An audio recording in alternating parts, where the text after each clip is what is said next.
सिंह राशि वालों 9 अक्टूबर से लेकर के और 2 नवंबर के बीच में ये वो 4 काम हैं जो निश्चित तौर पर में हो करके ही रहेंगे, इसको कोई नहीं बदल सकता। आइए सबसे पहले बोर्ड पर में मैं लिख दूं सिंह राशि।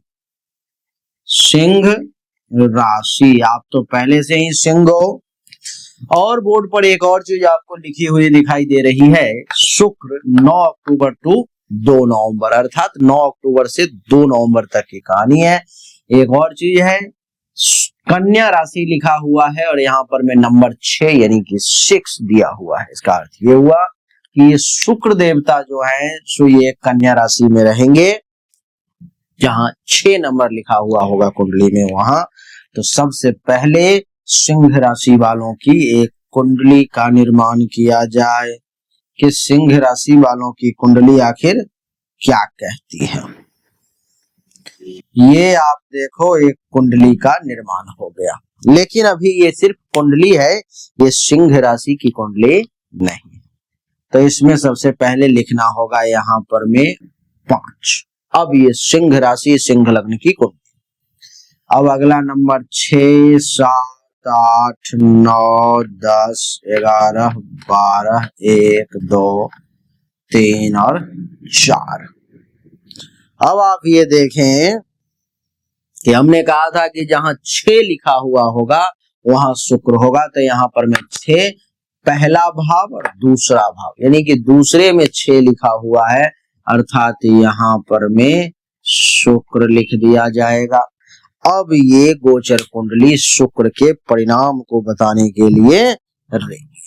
ये भी सज्जनों, शुक्र इस कुंडली में दूसरे और ये दसम और तीसरे और दसम भाव का मालिक है, और शुक्र की यहां से दृष्टि अष्टम भाव पर पड़ रही है। तो आइए एक एक करके समझते हैं। दूसरा भाव धन, वाणी, परिवार और आत्म मूल्य से संबंधित होता है। कन्या राशि में शुक्र नीच का होता है, जिसके कारण से शुक्र की शुभता में कुछ कमी आ सकती है। हालांकि सिंह राशि के लिए शुक्र का यह गोचर कुछ सकारात्मक और कुछ चुनौतीपूर्ण परिणाम भी निश्चित तौर पर मैं देगा। आर्थिक स्थिति की अगर बात करूं, क्योंकि दूसरा भाव पैसा का ही होता है, तो धन संचय और वित्तीय प्रबंधन में सावधानी बरतने की अति आवश्यकता है। कन्या राशि में शुक्र के नीच होने के कारण खर्चों में वृद्धि होने के योग निश्चित तौर पर भी ये शुक्र बनाएगा। विशेष रूप से विलासिता, सौंदर्य या परिवार से संबंधित भी खर्च जो है सो हो सकते हैं। निवेश के निर्णय लेते समय बहुत सतर्क रहेंगे तो अच्छा रहेगा, क्योंकि जल्दीबाजी में लिए गए निर्णय नुकसान दे सकता है। हमारे गांव में एक कहावत है कि जल्दी का काम शैतान का। आय के नए स्रोत विकसित हो सकते हैं, लेकिन इसके लिए मेहनत और विश्लेषण की अति आवश्यकता है, बहुत जरूरत है। वाणी और संवाद का भी भाव है ये दूसरा। आपकी वाणी में मधुरता रहेगी, लेकिन कन्या राशि की विश्लेषणात्मक प्रकृति के कारण आप अधिक आलोचनात्मक या तर्क संगत जो है सो इस समय में हो सकते हो, जो रिश्तों में तनाव पैदा कर सकता है। परिवार में संवाद में सावधानी बरतें, विशेष रूप से धन या संपत्ति से संबंधित जब चर्चा हो तो उस पर अपने वाणी पर काबू रखें।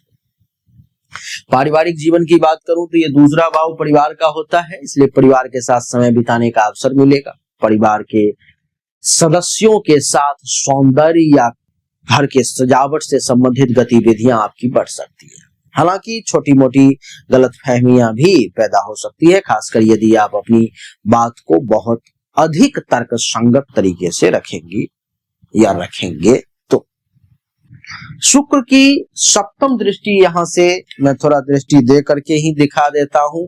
यहां से अष्टम भाव पर में यहां से शुक्र देखेगा, ऐसे ऐसे और ऐसे, ये दृष्टि हो गई, और आ गया ये यहाँ पर अष्टम भाव पर में शुक्र जब अष्टम भाव पर में यहाँ पर जहां 12 लिखा हुआ है वहां पर दृष्टि देगा, तो अष्टम भाव परिवर्तन का होता है। अष्टम भाव रहस्य का है, गूढ़ ज्ञान का है, अप्रत्याशित लाभ अथवा हानि से संबंधित होता है। शुक्र की दृष्टि इस भाव को प्रभावित निश्चित तौर पर में करेगी, जिसके परिणाम स्वरूप जो है आपको अप्रत्याशित लाभ मिलेंगे। अष्टम भाव पर शुक्र की दृष्टि के कारण आपको अप्रत्याशित स्रोतों से धन लाभ के योग हैं, जैसे कि बीमा, विरासत या पार्टनरशिप से संबंधित निवेश। हालांकि ये शुक्र नीच का है दूसरे भाव, इस कारण से इन लाभों में कुछ देरी या जटिलताओं का भी सामना जो है करना पड़ेगा। रिश्तों में गहराई आएगी, दाम्पत्य जीवन में गहराई और भावनात्मक जुड़ाव जो है बढ़ सकते हैं। यह समय जीवन साथी के साथ अंतरंगता को मजबूत करेगा, आप दोनों के प्रेम को, एकांतवास को और ज्यादा मजबूत करेगा। लेकिन यदि रिश्तों में पहले से तनाव है तो गलत फहमियां बढ़ सकती है। विशेष रूप से धन और विश्वास के मुद्दों पर में सावधान रहें। स्वास्थ्य और गूढ़ ज्ञान की अगर बात करूं तो अष्टम भाव जो है सो स्वास्थ्य के दृष्टिकोण से संवेदनशील होता है और शुक्र की दृष्टि के कारण प्रजनन तंत्र या मूत्र संबंधी छोटी मोटी समस्याओं का सामना करना पड़ सकता है। सावधानी बरतें और नियमित जांच करवाएंगे तो आपके लिए ज्यादा अच्छा है। इस दौरान आप गूढ़ विषयों में जैसे ज्योतिष, ध्यान या आध्यात्मिकता की ओर आकर्षित हो सकते हैं, क्योंकि ये सारा सब कुछ अष्टम भाव से संबंधित है। शुक्र का तृतीय और दसम भाव का स्वामी होना क्या करेगा? शुक्र सिंह राशि की कुंडली में तृतीय भाव का स्वामी है, अर्थात संचार, भाई बहन और साहस, और दसम भाव यानी कि कैरियर और सामाजिक स्थिति।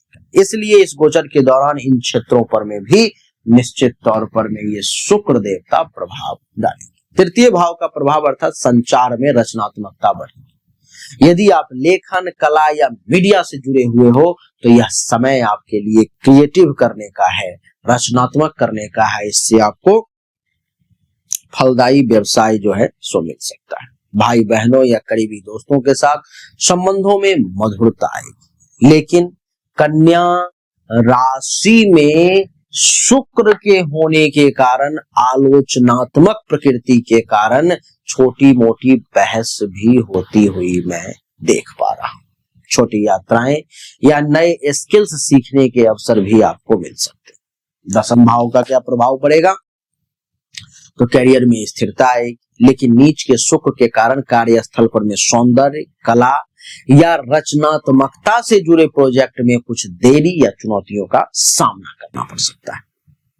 बॉस या उच्च अधिकारियों के साथ संवाद में सावधानी बरतें, क्योंकि गलत फहमियां आपको परेशान कर सकती हैं। यदि आप व्यवसाय में हैं तो साझेदारी या क्लाइंट के साथ नए समझौते आपके हो सकते हैं, लेकिन इन्हें सावधानी पूर्वक जांचेंगे तो अच्छा रहेगा।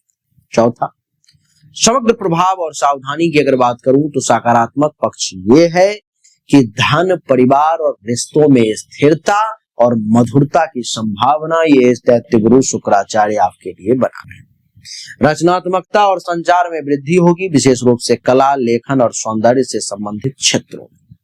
और प्रत्याशित लाभ या गूढ़ ज्ञान की प्राप्ति होगी। चुनौतियों की अगर बात करूं तो नीच के शुक्र के कारण विलासिता, खर्च और रिश्तों में गलतफहमियां आएगी। स्वास्थ्य और वित्तीय निर्णयों में सावधानी बरतने की आपको अति आवश्यकता है, ऐसा मैं देख पा रहा हूं। अचानक के खर्चों से आपको बचना होगा। निवेश में पहले गहन विश्लेषण करें, चीजों को समझने का प्रयास करें, फिर निवेश करें। वाणी में मधुरता बनाए रखें और परिवार या जीवन साथी के साथ तर्क वितर्क से बचें मत करें, अच्छा रहेगा। स्वास्थ्य पर ध्यान देना होगा, विशेष रूप से प्रजनन तंत्र या मूत्र संबंधी समस्याओं पर।